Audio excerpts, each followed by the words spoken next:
Hi guys, welcome back to another Matchbox Garage video. I'm Rob and today I shall be attempting to take this Hot Wheels Datsun 200SX from shabby to shiny. This is another one from the Mark Can unboxing, so another thanks to Mark for that one. And during that unboxing, which was on Christmas Day, if you haven't seen it, please do take a look. But I don't think I hid my emotion with this one. I actually had a Nissan, well, it's a Nissan 200SX back in the early 2000s. I think I was around 19 years old, and although a very different shape to this one, still makes me kind of remember, and I had fond memories of that car, even though I eventually blew up the engine in a street race. But very naughty then. Of course, I'm much more mature now. But yeah, I'm going to do a little custom on this one, and I hope you like it. Of course, with 2,000 likes, it could be yours.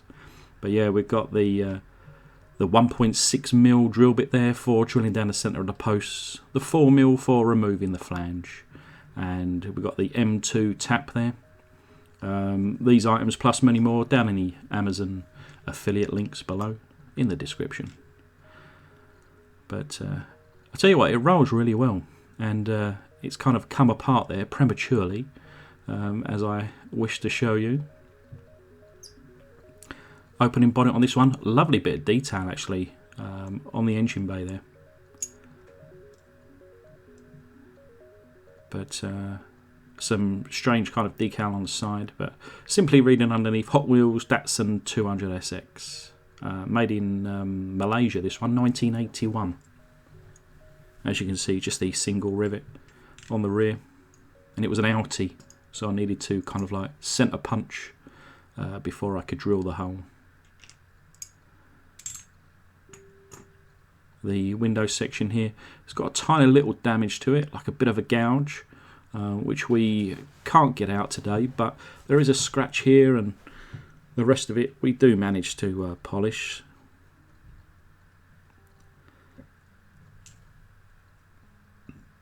The interior here, which also houses both the front and rear bumpers, that'll get a freshen up later on.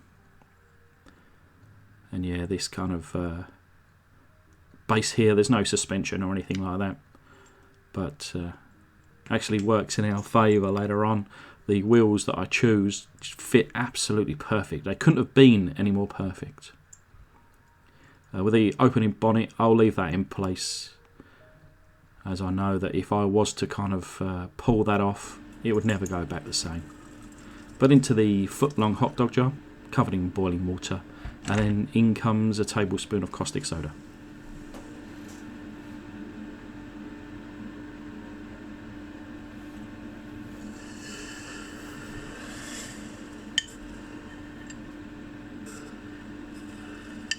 It was at this point I thought I probably should have scored the paint, because the paint wasn't in too bad a condition, and I wondered and I feared whether the caustic solution would actually do its job on this one. Off camera I did actually put in a second tablespoon to help out, but I don't think I needed to do that. But we are going to buff up this base here. Got my Dremel. This is actually a legit Dremel attachment rather than the Chinese knockoffs that I tend to use. There were some comments in the previous video. I think Danny actually answered them, but it was kind of, you know, using these versus the cheap knockoffs, and you know, these are better, there's no doubt about it, but they cost about 10 times, and I just think value for money, you know, the Chinese ones are better overall. So this is it after 10 minutes or so of buffing it out, which looks pretty good.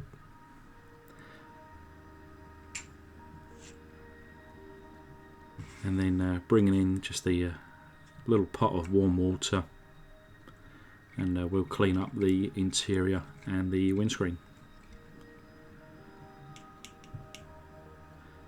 The interior there, not looking really any different.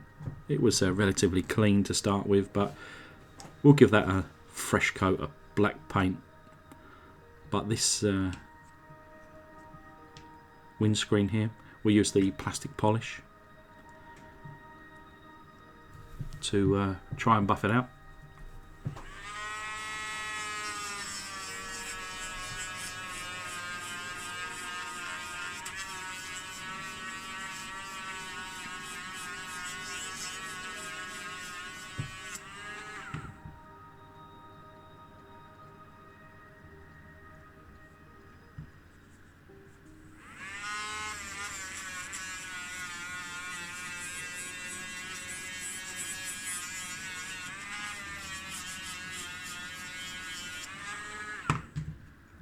I like to go kind of both ways, you know, along and then kind of, what is it, diagonal, and or sometimes horizontal, vertical, all that. You can actually see here, this is a kind of new attachment, and yeah, this gets absolutely everywhere. But looking at the windscreen there, it just wasn't good enough. So we're going to take the 1200 grip and buff it up again.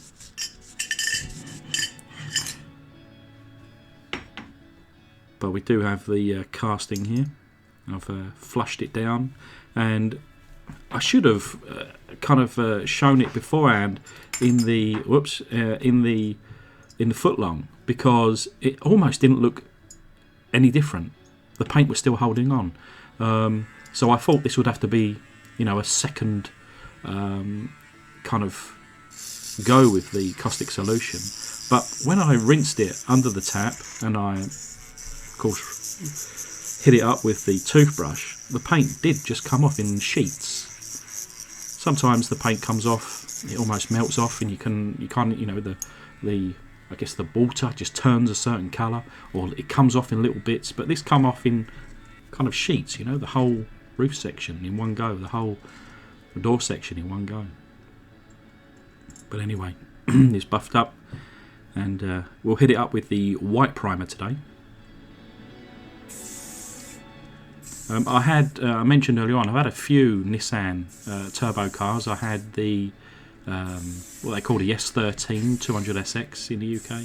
I had a Nissan Pulsar GTIR, which was super fast, 400 horsepower. It was crazy. But I had the earliest one was on a D-Reg, which would have been a 1986, I think, and it was a Nissan Silvia S12 1.8 turbo, and it was white, and it was beautiful, and it was kind of similar shape to this. It had pop-up headlights, but it reminded me of this, and that's why I kind of wanted to keep this white today.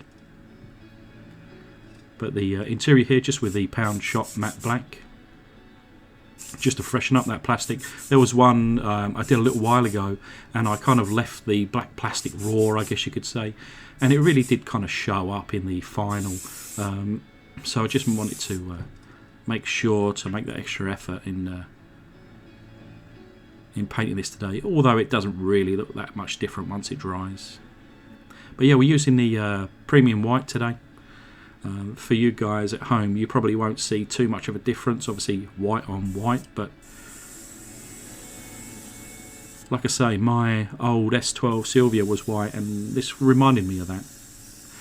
And additional to that, I wanted to, well, I just got in some new decals. I'd mentioned before that I hadn't been receiving any post, and 3 weeks have gone by and we finally had some post, and I'm not complaining. Our local post has had a real tough time, but just had my decals delivered from SK75 Works, Sideways King 75. Check out his his YouTube channel, and he's got Instagram, and you know, obviously his website as well for the decals, but I'll show you shortly. But yeah, this is some green light wheels, which I think really suit and are a good sizing.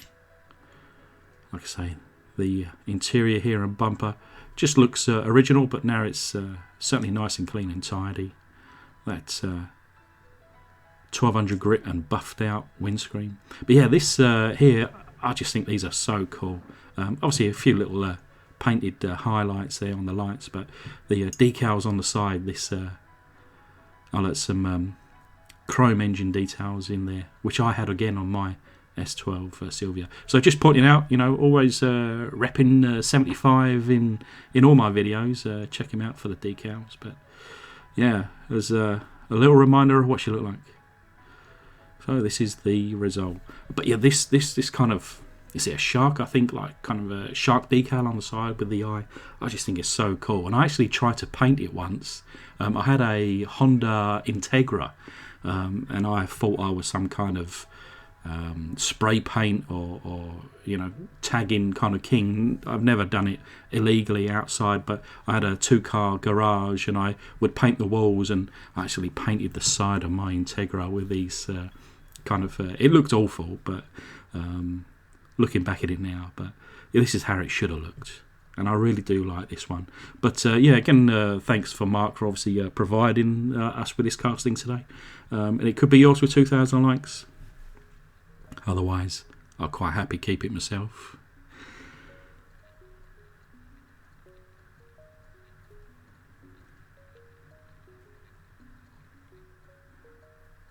But anyway, big thanks to my patrons again. Cheers, guys.